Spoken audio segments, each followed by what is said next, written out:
YCP అధినేత Jagan comments కు మంత్రులు కౌంటర్ ఇచ్చారు. జగన్ పరామర్శ పేరుతో డ్రామాలు క్రియేట్ చేశారంటూ మండిపడ్డారు హోంమంత్రి అనిత.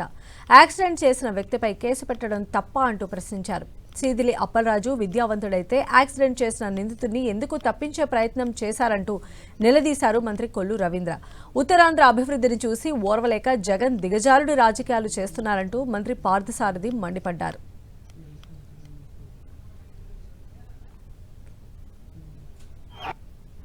ఒక తప్పు చేసిన వ్యక్తిని పరామర్శించడానికి అని చెప్పి ఒక డ్రామా, ఇంకొక డ్రామా ఏంటంటే అతను వెళ్లే దారంతా కూడా ఒక ర్యాలీలు చేసుకొని, అంతేకాకుండా ఒక తప్పు చేసిన వ్యక్తిని పరామర్శించడానికి ఇంకొక తప్పు చేసిన వ్యక్తి, ఆ తప్పు చేసిన వ్యక్తిని సమర్థించడానికి తప్పులు చేయడానికి బయటకు వచ్చిన వ్యక్తులు. ఇది నిజంగా చూస్తూ ఉంటే ఏంటి వీళ్ళ సైకోయిజం, ఏంటి వీళ్ళ తాలూకా గొడ్డలపాటి తాలూకా నైజం అనేది నాకు అర్థం కావట్లేదు. అది పరామర్శ కాదండి, అది అతను ఏంటంటే బల ప్రదర్శన. పరామర్శ అనే పేరుతో బల ప్రదర్శన. అందుకే మీరు అబ్జర్వ్ చేయండి, ఎక్కడైనా ఇది ఇన్సిడెంట్ జరుగుతుంది అంటే ఆ ఇన్సిడెంట్ అసలు ఎందుకు జరిగింది, ఎలా జరిగింది, దానికి మనం వెళ్ళాలా వద్దా, లేకపోతే నేను దిగిన తర్వాత ప్లేస్ దగ్గర నుంచి ఆ ప్లేస్కి మినిమం 3 గంటలు 4 గంటలు పట్టాలి. జనాలందరూ రోడ్డు మీదకి రావాలి, ఒకడు రప్ప నరాలి, ఒకడు సీఎం నరాలి. ఇదే వాళ్ళ కాన్సెప్ట్. ఇది వాళ్ళకి ఒక ఎస్ఓపి. అంటే కేసు కట్టరా, యాక్సిడెంట్ చేస్తే కేసు కట్టరా? మరి కోర్టు ముందు పెట్టినప్పుడు జడ్జి నిర్ణయం తీసుకుంటారు. మరి అతను తప్పించడానికి ప్రయత్నం చేసినటువంటి సీదిలి అప్పలరాజు మరి ఇవాళ ఒక విద్యావంతుడిగా వ్యవహరించాడా? మీరు మాట్లాడుతూ ఉన్నారు అతను స్టేట్ ఫస్ట్ వచ్చాడు 10th క్లాస్లో అని చెప్పి.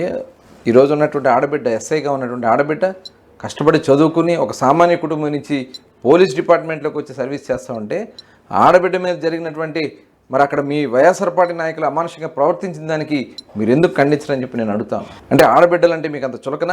ఈరోజు మీరు దొంగల్ని వెనకేసుకొస్తా ఉన్నారు, కూనీకోర్లు వెనకేసుకొస్తా ఉన్నారు, రౌడీ షీటర్లు వెనకేసుకొస్తా ఉన్నారు. ఇదేం సంస్కృతి జగన్మోహన్ రెడ్డి గారు? ఇలాంటి వ్యక్తులు ఈ రాష్ట్రానికి అవసరం లేదని చెప్పి ప్రజలు మొన్న తీర్పిచ్చారు. ఇంకా మీరు బరి తెగించి రోడ్ల మీదకి వస్తే ఈరోజు ప్రజలే తరిమి కొడతారని కూడా తెలియజేస్తాం. ఏదో ఒక గొప్ప వ్యక్తి మరణించాడనో, లేతే ఒక పేదవాడికి అన్యాయం జరిగిందనో కాదు ఆయనకి అక్కడికి వెళ్తుంది. సాక్ష్యాల్ని చట్టవిరుద్ధంగా తారుమారు చేసి ఒక పేద వ్యక్తి మరణానికి కారణమైన వ్యక్తిని, యువకుడిని తప్పించడానికి ప్రయత్నం చేసిన వ్యక్తిని అరెస్ట్ చేస్తే చట్ట ప్రకారం ఆయన్ని పరామర్శించడానికి జగన్మోహన్ రెడ్డి గారు వెళ్తామంటే ప్రజలందరూ కూడా ఆలోచించాలి.